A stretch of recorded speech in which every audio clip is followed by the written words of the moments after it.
Junio de 2010. Brasil estaba viviendo uno de los momentos más importantes de su historia futbolística.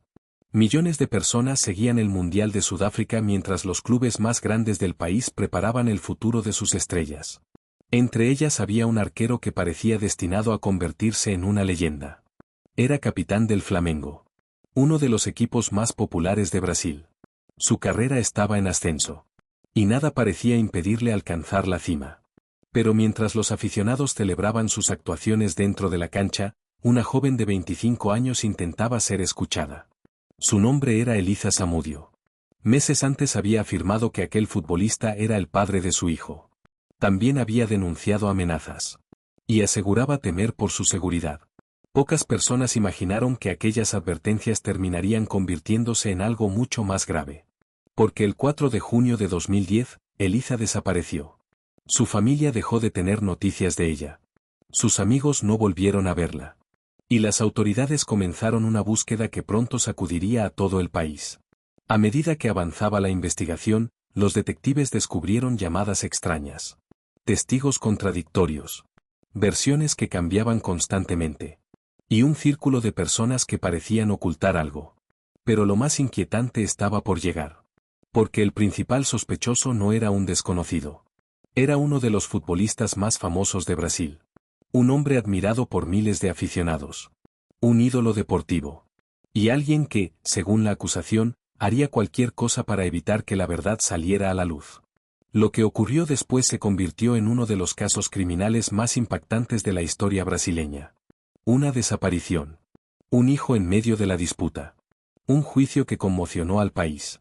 Y una pregunta que, más de una década después, sigue sin respuesta.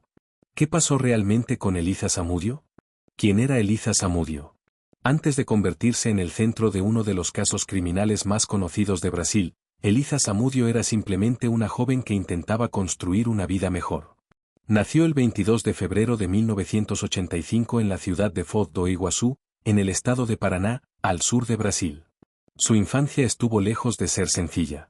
Creció enfrentando dificultades económicas y, como muchas personas de su entorno, aprendió desde muy joven que tendría que esforzarse para salir adelante por sus propios medios. Quienes la conocieron la describían como una mujer extrovertida, decidida y con una personalidad fuerte. Le gustaba llamar la atención, disfrutaba de la vida social y soñaba con alcanzar una estabilidad que nunca había tenido durante sus primeros años. Con el tiempo decidió mudarse a Río de Janeiro.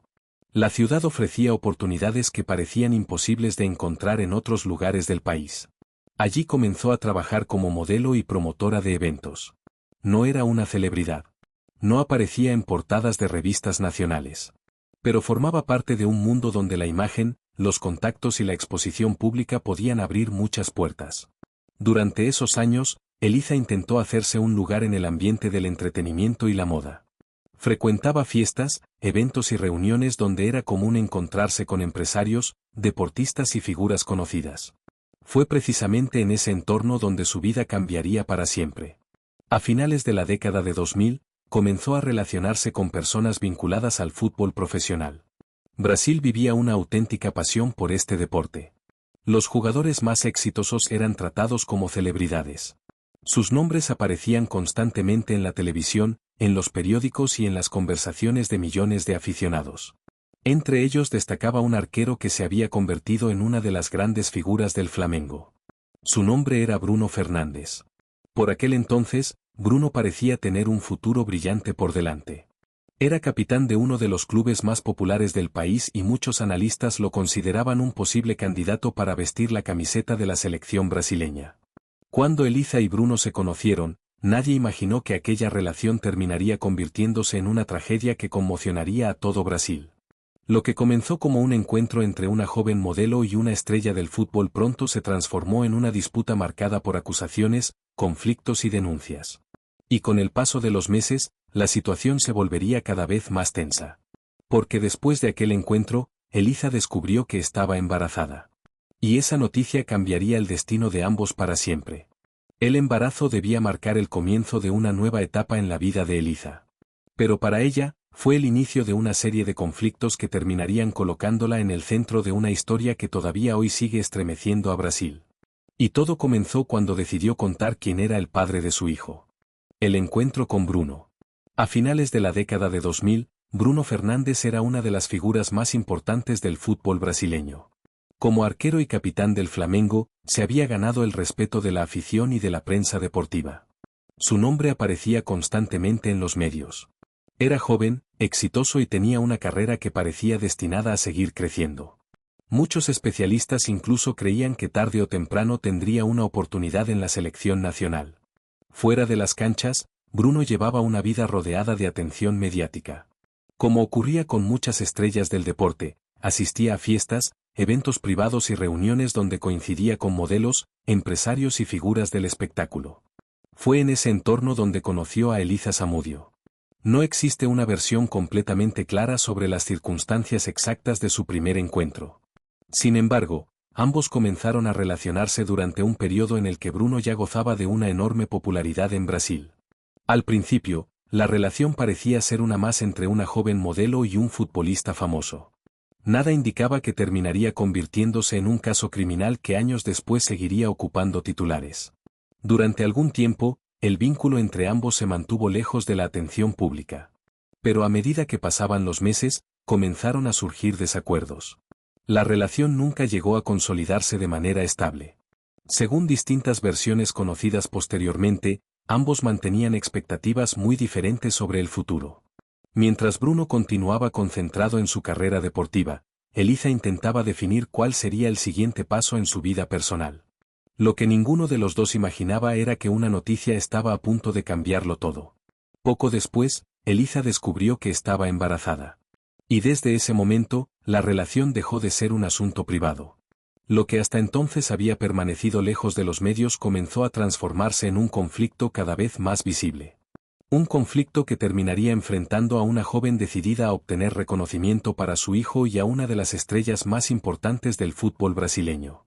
Con el paso de los meses, las discusiones aumentaron. Las acusaciones comenzaron a hacerse públicas. Y una disputa personal terminó convirtiéndose en una batalla que sería seguida por todo el país. Porque cuando Elisa anunció quién era el padre de su bebé, la historia tomó un rumbo completamente diferente. Para Elisa, el embarazo representaba una nueva etapa de su vida. Pero para Bruno, aquella noticia se convirtió en el inicio de un problema que amenazaba con afectar su imagen, su carrera y su futuro. Y muy pronto, el conflicto entre ambos dejaría de resolverse en privado para convertirse en un escándalo nacional. El embarazo que lo cambió todo. Durante algún tiempo, la relación entre Elisa Zamudio y Bruno Fernández permaneció lejos de los titulares. Pero todo cambió cuando Elisa descubrió que estaba embarazada. La noticia marcaría un antes y un después en la vida de ambos.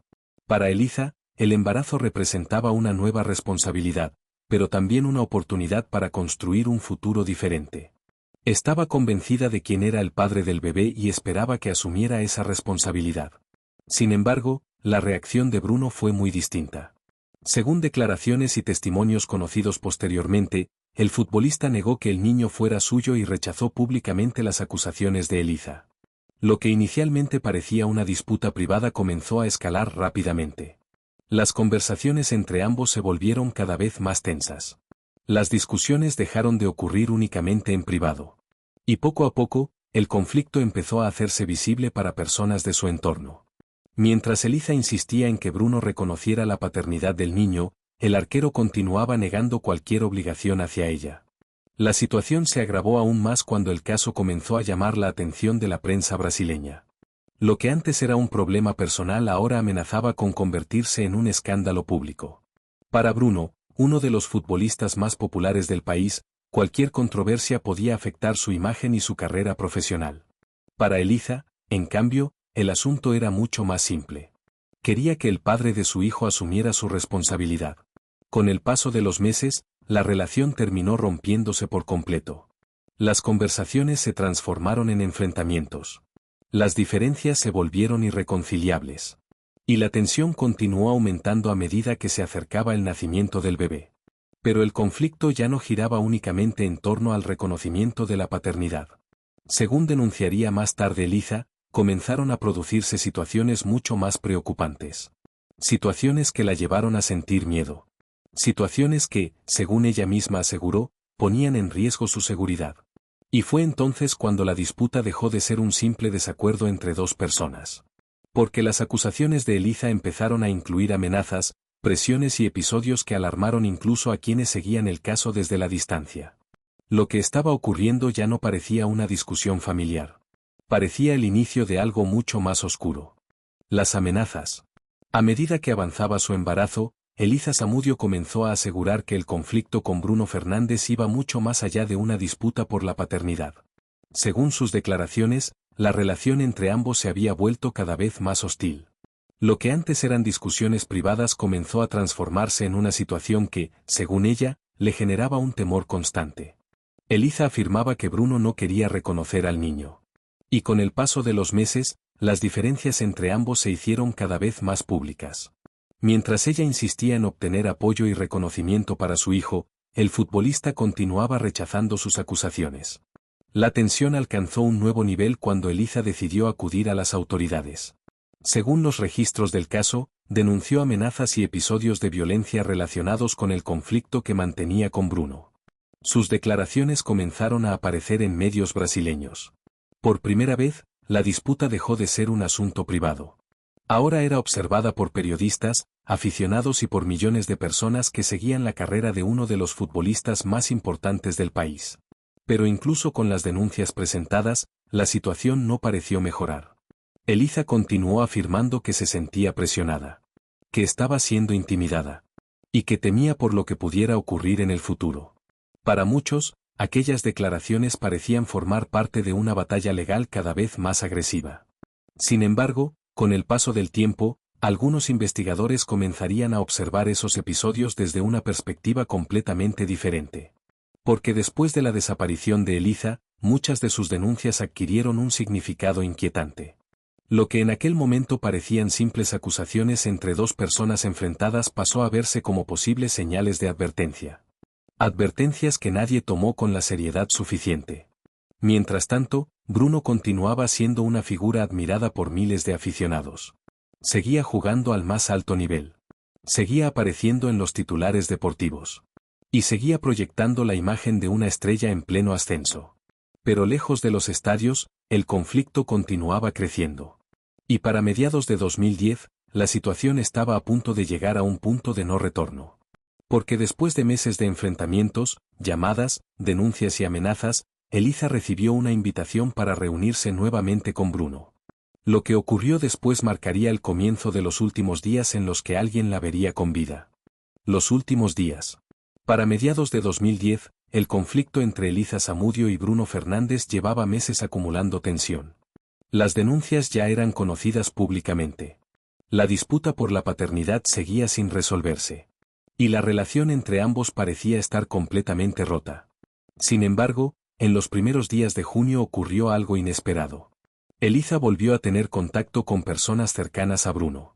Según la investigación, se organizó un encuentro que supuestamente permitiría discutir la situación de manera más tranquila. Para Eliza, aquella reunión podía representar una oportunidad para resolver un conflicto que se había prolongado durante demasiado tiempo. No era la primera vez que intentaban hablar sobre el tema. Pero las circunstancias eran diferentes. La presión mediática aumentaba. Las denuncias seguían presentes. Y el nacimiento de su hijo había convertido la disputa en algo imposible de ignorar. Eliza decidió acudir al encuentro acompañada de su bebé. Durante aquellos días mantuvo contacto con familiares y personas cercanas. Nada en sus conversaciones parecía indicar que estuviera planeando desaparecer. Por el contrario, seguía ocupándose de los asuntos relacionados con su hijo y hablaba de proyectos para el futuro. Pero después de ese viaje, algo cambió. Las comunicaciones comenzaron a volverse irregulares. Algunas llamadas dejaron de ser respondidas. Los mensajes dejaron de llegar. Y quienes intentaban contactarla empezaron a preocuparse. Al principio, nadie imaginó que estuviera ocurriendo algo grave. Era posible que simplemente hubiera decidido alejarse durante unos días. O que estuviera intentando resolver sus problemas lejos de la atención pública. Sin embargo, el silencio comenzó a prolongarse más de lo normal. Y mientras pasaban las horas, las explicaciones empezaban a escasear. Lo más extraño era que Eliza no era una persona que desapareciera sin avisar. Tenía una familia. Tenía un hijo pequeño. Y tenía asuntos pendientes que estaba intentando resolver desde hacía meses. A medida que avanzaban los días, las personas cercanas a ella comenzaron a preguntarse dónde estaba. Las respuestas eran confusas. Algunas versiones aseguraban que se encontraba bien. Otras afirmaban que había decidido marcharse por voluntad propia. Pero nadie parecía saber exactamente dónde se encontraba. Y cuanto más se investigaba, más difícil resultaba reconstruir sus movimientos. Lo único que parecía claro era que varias de las últimas personas que habían tenido contacto con ella estaban vinculadas al entorno de Bruno Fernández. Aquello llamó rápidamente la atención de los investigadores. Especialmente porque las denuncias previas y las amenazas denunciadas por Eliza seguían muy presentes en el expediente. Lo que comenzó como una simple preocupación familiar pronto se transformó en una investigación por desaparición. Una investigación que, con el paso de los días, empezaría a revelar contradicciones, testimonios extraños y una serie de acontecimientos que nadie podía explicar. Porque después de aquel encuentro, Eliza Zamudio desapareció sin dejar rastro. Y lo más inquietante era que nadie parecía capaz de contar exactamente qué había ocurrido con ella. Durante días, familiares y amigos intentaron encontrar una explicación. Pero mientras las preguntas aumentaban, una realidad comenzaba a hacerse evidente. Eliza había desaparecido. Y las personas que podían explicar lo ocurrido empezaban a dar versiones que no coincidían entre sí. La desaparición. Las personas que podían explicar lo ocurrido empezaban a dar versiones que no coincidían entre sí. Y mientras las respuestas se volvían cada vez más confusas, una realidad comenzaba a imponerse. Nadie sabía dónde estaba Eliza Zamudio. Los días siguieron pasando. Las llamadas continuaban sin respuesta. Los mensajes no eran contestados. Y sus familiares empezaron a comprender que aquello no parecía una ausencia voluntaria. Algo no encajaba. Eliza había desaparecido de manera repentina. Sin avisar. Sin despedirse. Y sin dejar ninguna explicación. La preocupación aumentó rápidamente cuando quienes intentaban localizarla comenzaron a encontrarse con relatos contradictorios. Algunas personas aseguraban que estaba bien. Otras afirmaban que había decidido marcharse por voluntad propia. Incluso surgieron versiones que sugerían que simplemente quería alejarse de los problemas que la rodeaban. Pero ninguna de esas explicaciones lograba convencer a quienes la conocían. Su familia insistía en que ese comportamiento no era propio de ella. Eliza tenía planes. Tenía responsabilidades. Y, sobre todo, tenía un hijo por el que estaba luchando desde hacía meses. La idea de que hubiera abandonado todo voluntariamente parecía cada vez menos creíble. Mientras tanto, la policía comenzó a reconstruir sus últimos movimientos. Los investigadores intentaban determinar quién había estado con ella durante las horas previas a su desaparición. Fue entonces cuando todas las miradas volvieron a dirigirse hacia el mismo lugar. El entorno de Bruno Fernández. A medida que aparecían nuevos testimonios, los detectives descubrieron que varias de las últimas personas que habían visto a Eliza tenían vínculos directos con el futbolista. Aquello no significaba que existiera un delito. Pero sí convertía a ese círculo de personas en una pieza clave de la investigación. La presión mediática comenzó a crecer. Los medios de comunicación brasileños siguieron el caso día tras día. Lo que inicialmente parecía una desaparición más pronto se transformó en una noticia nacional. Y cuanto más avanzaba la investigación, más preguntas surgían. ¿Dónde estaba Eliza? ¿Por qué nadie podía localizarla? ¿Y por qué las versiones de quienes estuvieron con ella parecían cambiar constantemente? Sin embargo, en medio de toda aquella incertidumbre, ocurrió algo que cambió completamente el rumbo del caso. Los investigadores encontraron al hijo de Eliza. El bebé estaba vivo. Pero ella seguía sin aparecer. Aquello provocó un impacto enorme. Porque si el niño había sido localizado sano y salvo, ¿qué había ocurrido con su madre? La desaparición ya no parecía un simple caso de persona ausente. Ahora comenzaba a tomar la forma de algo mucho más grave. Algo que, según los investigadores, podía haber sido planeado cuidadosamente. Y mientras la búsqueda se intensificaba, una nueva pieza empezaba a encajar en el rompecabezas. Una pieza que terminaría señalando directamente a personas muy cercanas a Bruno Fernández. Porque poco después apareció un testigo cuya declaración cambiaría la investigación para siempre. El niño aparece. La desaparición de Eliza Zamudio ya ocupaba titulares en todo Brasil. Los investigadores seguían intentando reconstruir sus últimos movimientos. Su familia exigía respuestas. Y cada día que pasaba hacía más difícil creer que se hubiera marchado por voluntad propia. Pero entonces ocurrió algo inesperado. Mientras la búsqueda de Eliza continuaba, las autoridades lograron localizar a su hijo. El bebé apareció con vida. La noticia generó alivio. Sin embargo, también provocó una nueva ola de preguntas. Porque si el niño había sido encontrado, ¿dónde estaba su madre? Según la investigación, el menor había pasado por distintas personas vinculadas al entorno de Bruno Fernández antes de ser localizado. Aquello llamó inmediatamente la atención de los detectives. Hasta ese momento, muchas de las versiones ofrecidas por algunas personas cercanas al futbolista sostenían que Eliza simplemente se había marchado. Pero la presencia del niño complicaba esa explicación. Quienes conocían a Eliza insistían en algo que parecía evidente. Ella jamás habría abandonado a su hijo. Mucho menos después de haber luchado durante meses para que fuera reconocido por su padre. Para su familia, aquella posibilidad era imposible. Y para los investigadores, también comenzaba a parecer cada vez menos creíble. Mientras el bebé era puesto bajo protección y cuidado de familiares, la policía concentró sus esfuerzos en descubrir qué había ocurrido durante los días previos a la desaparición. Fue entonces cuando empezaron a aparecer relatos inquietantes. Testimonios que hablaban de reuniones. De traslados. De personas que habrían acompañado a Eliza durante sus últimas horas conocidas.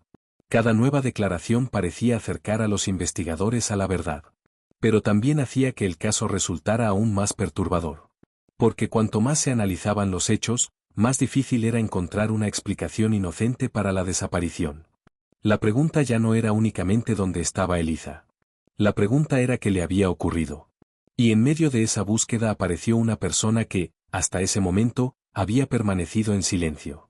Un adolescente que formaba parte del entorno cercano de Bruno Fernández. Al principio, pocos imaginaron la importancia que tendría su testimonio. Pero cuando finalmente habló, sus palabras sacudieron por completo la investigación. Y transformaron una desaparición misteriosa en un posible caso de secuestro y asesinato. Porque el siguiente testigo aseguraba saber mucho más de lo que cualquiera había imaginado. El testigo inesperado. Hasta ese momento, la investigación estaba llena de preguntas. Eliza Zamudio había desaparecido. Su hijo había sido encontrado con vida. Y las personas vinculadas a sus últimos días seguían ofreciendo versiones que no terminaban de encajar. La policía sabía que algo importante faltaba en el rompecabezas. Pero todavía no tenía pruebas suficientes para comprender qué había ocurrido realmente. Entonces apareció un testigo inesperado. Se trataba de un adolescente de 17 años. Un joven que formaba parte del círculo cercano de Bruno Fernández y que había estado presente durante algunos de los acontecimientos que los investigadores intentaban reconstruir. Al principio, pocos imaginaron el impacto que tendría su declaración. Sin embargo, cuando comenzó a colaborar con las autoridades, el caso dio un giro radical. Según su testimonio, la desaparición de Eliza no había sido voluntaria. El joven describió una serie de hechos que apuntaban a una posible operación organizada para retenerla contra su voluntad. Sus declaraciones implicaban directamente a varias personas relacionadas con el entorno del futbolista. Y, por primera vez, la investigación empezó a considerar seriamente la posibilidad de que Eliza hubiera sido víctima de un crimen. La información proporcionada por el adolescente permitió a los detectives conectar elementos que hasta entonces parecían aislados. Lugares. Vehículos. Personas. Movimientos que anteriormente parecían insignificantes comenzaron a adquirir un nuevo significado. Por supuesto, las declaraciones debían ser verificadas. Los investigadores no podían basar todo el caso únicamente en el relato de un testigo.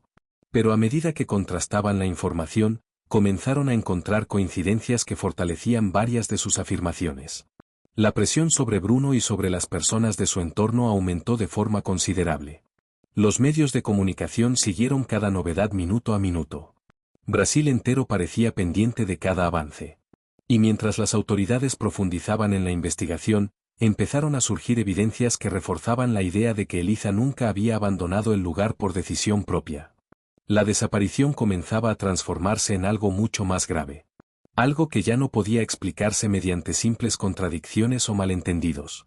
Por primera vez, los investigadores creían estar acercándose a la verdad. Pero cuanto más avanzaban, más oscuro se volvía el caso.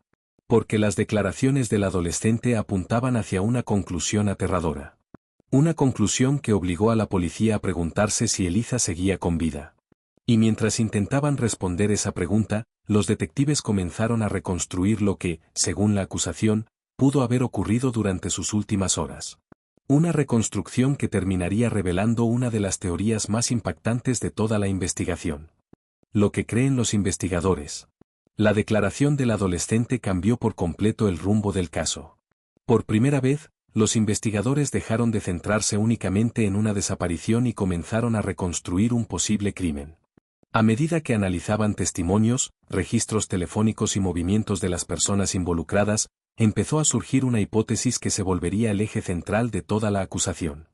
Según los investigadores, Eliza Zamudio no había desaparecido por decisión propia. Tampoco había abandonado voluntariamente a su hijo.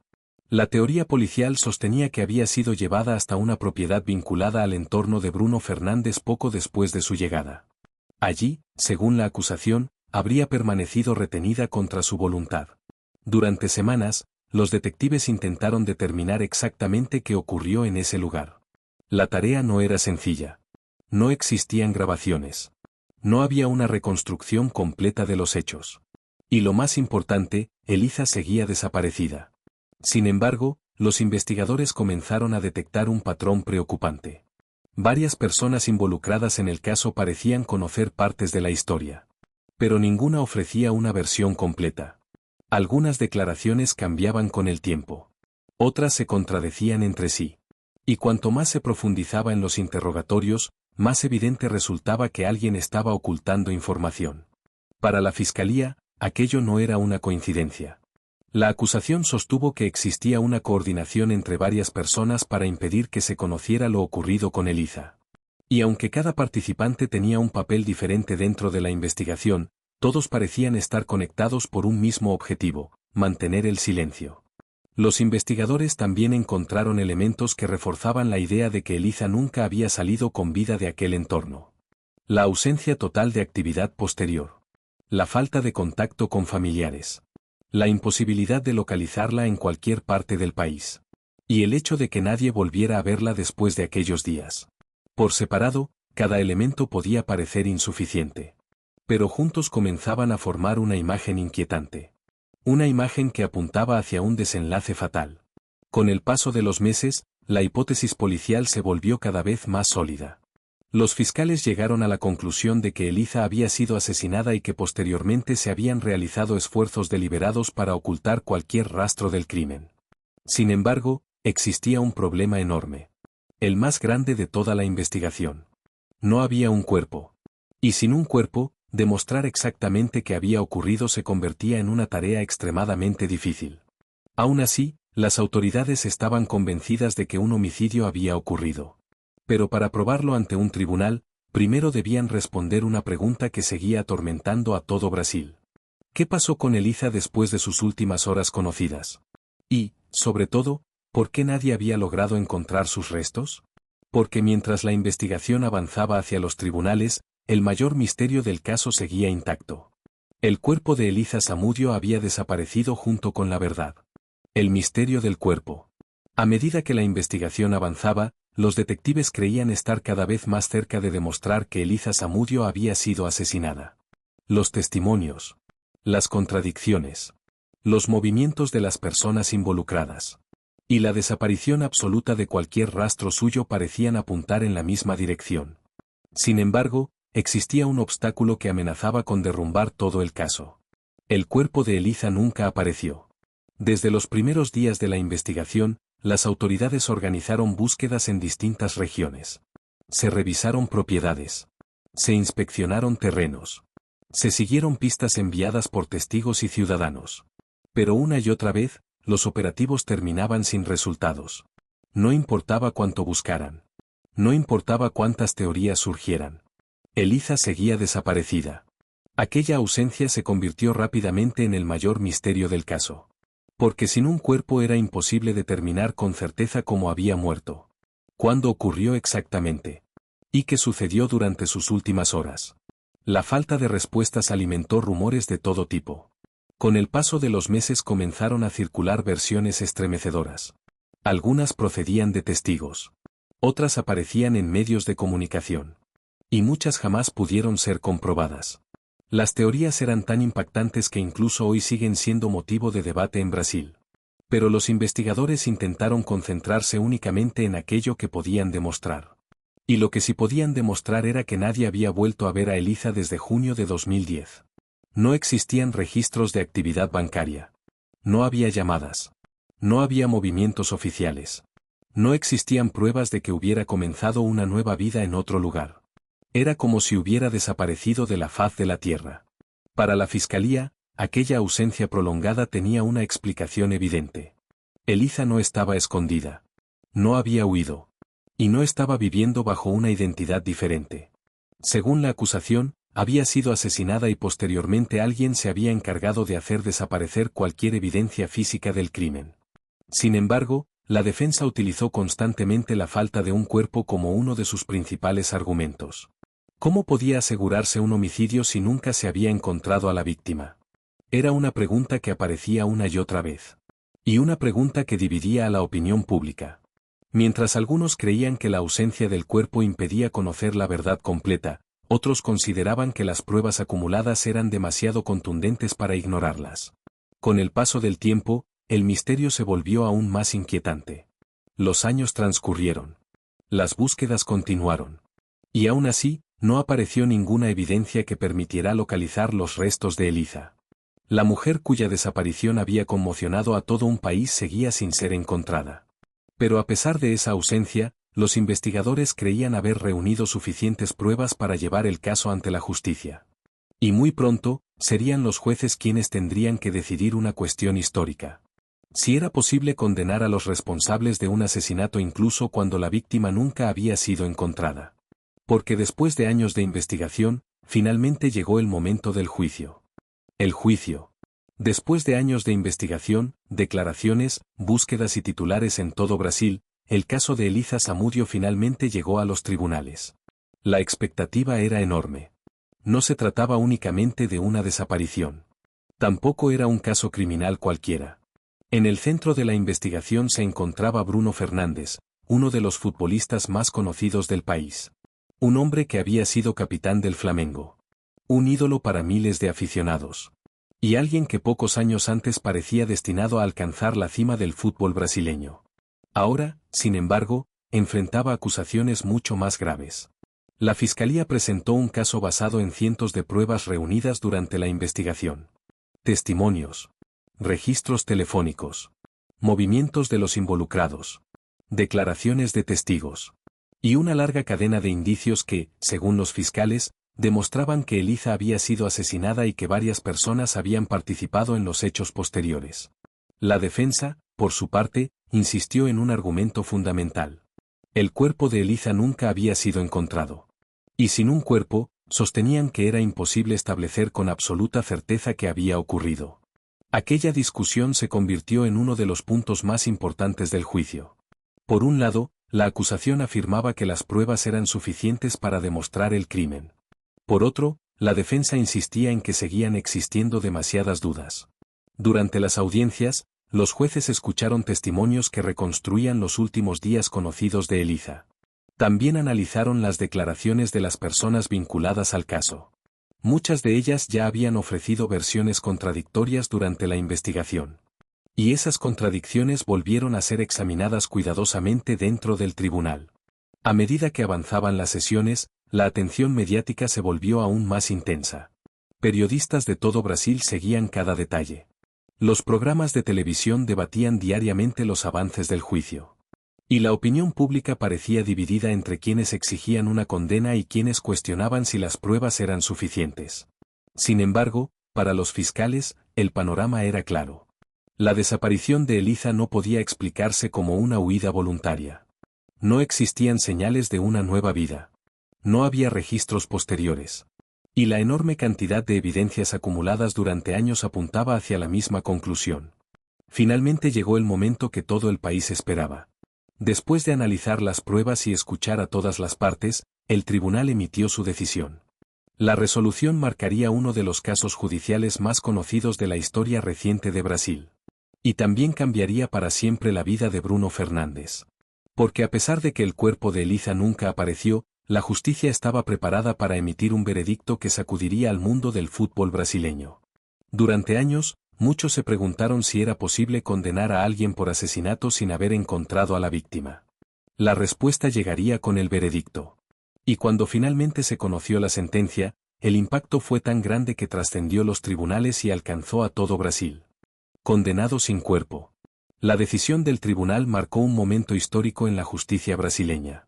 Después de años de investigación, testimonios y análisis de pruebas, los jueces llegaron a una conclusión contundente. Para la justicia, Elisa Samudio había sido víctima de un homicidio. Y los responsables debían responder por ello. Bruno Fernández fue declarado culpable por su participación en los hechos relacionados con la desaparición y muerte de Elisa. La sentencia representó la caída de un hombre que pocos años antes era considerado uno de los futbolistas más prometedores de Brasil. El arquero que alguna vez había levantado trofeos y recibido la admiración de miles de aficionados ahora escuchaba un veredicto que cambiaría su vida para siempre. Sin embargo, lo que más llamó la atención dentro y fuera de Brasil fue otro aspecto del caso. El cuerpo de Elisa seguía sin aparecer. A pesar de ello, el tribunal consideró que la cantidad de pruebas reunidas durante la investigación era suficiente para demostrar que el crimen había ocurrido. Para muchos especialistas, el caso se convirtió en uno de los ejemplos más conocidos de una condena por homicidio sin que jamás se encontraran los restos de la víctima. La decisión generó un intenso debate público. Algunas personas consideraban que la sentencia era una muestra de que la justicia podía actuar incluso cuando los responsables intentaban ocultar todas las evidencias. Otras sostenían que la ausencia del cuerpo dejaba preguntas sin responder. Pero para la familia de Elisa, el veredicto representaba algo mucho más importante. Por primera vez desde su desaparición, existía un reconocimiento oficial de lo que había ocurrido. Aunque el dolor continuaba. Aunque el misterio seguía presente. Y aunque todavía no sabían dónde se encontraba. La condena cerró una etapa judicial. Pero no cerró la historia. Porque mientras los tribunales daban por demostrado el crimen, el caso continuaba generando titulares. Y años después ocurriría algo que provocaría una nueva ola de indignación en Brasil. Algo que nadie esperaba. El hombre condenado por uno de los casos más impactantes del país intentaría regresar a la vida que había perdido. Y cuando eso ocurrió, el debate volvió a encenderse en todo el país. La justicia había hablado. Bruno Fernández fue condenado. Pero el cuerpo de Elisa seguía desaparecido. Y cuando parecía que el caso finalmente había llegado a su fin, una decisión tomada años después volvió a abrir heridas que nunca habían cicatrizado. Porque el siguiente capítulo no trata sobre el crimen. Trata sobre lo que ocurrió después de la condena. La polémica después de la condena. Con la sentencia dictada y Bruno Fernández tras las rejas, muchas personas pensaron que el caso de Elisa Samudio había llegado a su capítulo final. La justicia había emitido un veredicto. Los responsables habían sido condenados. Y la familia de Elisa intentaba reconstruir su vida después de años de dolor e incertidumbre. Pero la historia estaba lejos de terminar. Porque mientras Brasil seguía recordando la desaparición de Elisa, una noticia comenzó a generar controversia en todo el país. Bruno Fernández quería volver a jugar al fútbol. Para muchos aficionados, la noticia parecía imposible de creer. Antes de su condena, Bruno había sido una de las figuras más importantes del Flamengo. Su carrera parecía destinada a alcanzar niveles aún mayores. Sin embargo, ahora su nombre estaba inevitablemente ligado a uno de los casos criminales más impactantes de la historia reciente de Brasil. Aún así, comenzaron a surgir informaciones sobre posibles contratos y negociaciones con distintos equipos. Cada nuevo rumor provocaba reacciones inmediatas. Las redes sociales se llenaban de críticas. Periodistas debatían el tema en televisión. Y organizaciones defensoras de los derechos de las mujeres cuestionaban que una persona condenada en un caso tan grave pudiera regresar a una posición de visibilidad pública. El debate dividió a la opinión pública. Algunos argumentaban que, desde un punto de vista legal, Bruno tenía derecho a intentar reconstruir su vida. Otros consideraban que el caso de Elisa era demasiado grave como para separar al deportista de los hechos por los que había sido condenado. La controversia alcanzó un nuevo nivel cuando algunos clubes manifestaron interés en incorporarlo.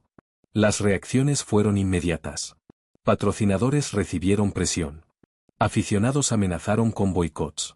Y numerosos sectores de la sociedad expresaron su rechazo. Para muchas personas, el problema no era únicamente el regreso de un futbolista. Era el mensaje que aquello podía transmitir. Especialmente en un país donde la violencia contra las mujeres seguía siendo una preocupación constante. Mientras tanto, el nombre de Eliza volvía a ocupar titulares. Su historia regresaba a los medios. Y una nueva generación comenzaba a conocer un caso que parecía imposible de olvidar. La discusión dejó de centrarse únicamente en la culpabilidad o inocencia. Ahora la pregunta era otra. ¿Puede una figura pública recuperar su lugar en el deporte después de haber sido condenada por un crimen tan grave? La respuesta dependía de quién la diera. Pero lo cierto es que la polémica mantuvo vivo el caso durante años. Y recordó a millones de personas que, más allá de las sentencias y los debates, existía una realidad imposible de cambiar. Eliza Zamudio seguía desaparecida. Y su familia continuaba sin saber dónde estaban sus restos. Porque mientras Brasil discutía sobre el futuro de Bruno Fernández, había una pregunta mucho más importante que seguía sin respuesta. Una pregunta que continuaba persiguiendo a investigadores, periodistas y familiares incluso más de una década después. ¿Dónde está Eliza Zamudio? Los años pasaron. Los tribunales emitieron su veredicto. La polémica ocupó titulares en todo Brasil. Pero nada de eso logró resolver el mayor misterio del caso. Porque más de una década después, la pregunta que inició toda la investigación sigue exactamente igual. ¿Qué ocurrió realmente con Eliza Zamudio? Y, sobre todo, ¿dónde está ella? 16 años después. Han pasado 16 años desde que Eliza Zamudio fue vista por última vez. 16 años desde que una joven madre desapareció en circunstancias que conmocionaron a todo Brasil. Y 16 años desde que comenzó una investigación que terminaría convirtiéndose en uno de los casos criminales más conocidos del país. Con el paso del tiempo, muchas cosas cambiaron. Los juicios terminaron. Las sentencias fueron dictadas. Los titulares dejaron de ocupar las portadas diariamente. Y la atención mediática se trasladó a otros casos. Pero algunas preguntas permanecieron exactamente igual. La más importante de todas sigue siendo la misma. ¿Dónde está Eliza Zamudio? A pesar de los años transcurridos, sus restos nunca fueron encontrados. Las búsquedas realizadas por las autoridades no lograron resolver el mayor misterio de la investigación. Y aunque la justicia consideró probado que fue víctima de un homicidio, la ausencia de su cuerpo continúa siendo una herida abierta para su familia. Para quienes siguieron el caso desde el principio, esa es quizás la parte más difícil de aceptar. Existe una condena. Existen responsables identificados por la justicia. Existe una reconstrucción de los hechos. Pero todavía falta aquello que permitiría cerrar definitivamente la historia. Saber dónde terminó Eliza. Mientras tanto, su hijo creció. La vida continuó avanzando para quienes quedaron atrás. Y las nuevas generaciones comenzaron a conocer el caso a través de documentales, reportajes y reconstrucciones periodísticas que intentaron explicar cómo una disputa privada terminó convirtiéndose en una tragedia nacional. Sin embargo, incluso después de tantos años, el caso sigue provocando debate. No solo por la desaparición. No solo por la condena sin cuerpo. Sino porque representa muchas de las preguntas que todavía preocupan a la sociedad brasileña. Preguntas sobre la violencia. Sobre el poder. Sobre la impunidad. Y sobre las señales de advertencia que, en ocasiones, son ignoradas hasta que ya es demasiado tarde. Hoy, más de una década y media después, el nombre de Eliza Zamudio continúa siendo recordado. No únicamente como la víctima de un crimen, sino como una mujer cuya historia se transformó en un símbolo para miles de personas. Una historia que comenzó con una denuncia. Continuó con una desaparición. Y terminó convirtiéndose en uno de los casos más impactantes de la historia reciente de Brasil. Eliza Zamudio desapareció en junio de 2010. 16 años después, sus restos siguen sin aparecer. La justicia brasileña condenó a los responsables. Pero para su familia, todavía existe una pregunta que permanece sin respuesta. Una pregunta que el tiempo no ha logrado borrar. ¿Dónde está Eliza Zamudio? Y quizás esa sea la parte más inquietante de toda esta historia. Que después de tantos años, el mayor misterio sigue exactamente donde comenzó. Sin respuestas.